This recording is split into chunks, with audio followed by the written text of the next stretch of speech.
मैं बेसिक मुद्दे पे फिर से पहुंचूं, मैं श्रावस्ती सांसद जी से यही बात कहूंगा, मैं यही बात पूछना चाहता हूं निवेदन करके सांसद जी से कि सांसद जी आखिर क्या वजह है कि आप मुसलमानों के मुद्दे पे मौन रह जाते हैं।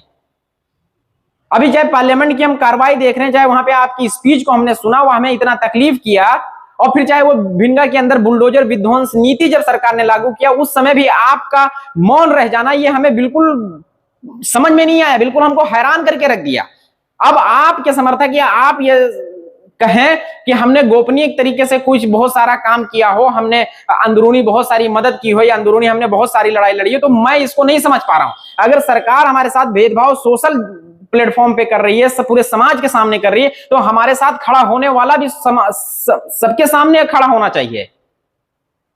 मेरी उस समय भी यही पीड़ा थी, मैंने उस समय भी इसी बात के लेकर के विरोध किया था कि आखिर क्या वजह है कि श्रावस्ती सांसद राम शिरोमणि वर्मा जी भिंगा के बुलडोजर विध्वंस नीति पे खुलकर अपना स्टैंड नहीं ले पाए। मैं जानता हूं कि सरकार को नहीं वो रोकना था, आप चाहे पूरा पूरा विपक्ष खड़ा वहां पे मौजूद हो जाता, लेकिन सरकार और सरकार के अधिकारियों को जो चीज करना था वो कर गुजरते, लेकिन हम कर गुजरने के चक्कर में हम आवाज ही ना उठाएं, ये तो कबूल नहीं है ना। मैं जानता हूं, मैं बोलता हूं, मुझसे मेरे बोलने से कोई फर्क सरकार को एक बाल के रोए के बाल के बराबर नहीं फर्क पड़ने वाला है कुछ भी, लेकिन हम बोले ही ना, हम लिखे ही ना, हम विरोधी सरकार का ना करें, फिर तो ये डिक्टेटरशिप को हम खुद सरकार के हाथों में सौंप रहे हैं कि आप खुद डिक्टेटर बन जाइए, इस देश के कॉन्स्टिट्यूशन को खत्म कर दीजिए। मतलब ये कौन सी थ्योरी है कि सरकार अगर करना चाह रही है तो हम उसका विरोध ही ना करें। मैं कह रहा हूं कि आप पार्लियामेंट में, आपके पास लाखों कार्यकर्ता हैं, हजारों कार्यकर्ता हैं, आप अच्छे, आपके दोनों जिलों में मिला के सैकड़ों हजारों कार्यकर्ता समर्थक, आपके एक नारे एक आह्वान पे लोग खड़े हो सकते थे, सरकार के अगेंस्ट, प्रशासन के अगेंस्ट खड़े हो सकते थे, लेकिन आपने उस समय मौन रहना क्यों उचित समझा, ये हमको बिल्कुल समझ में नहीं आई बात।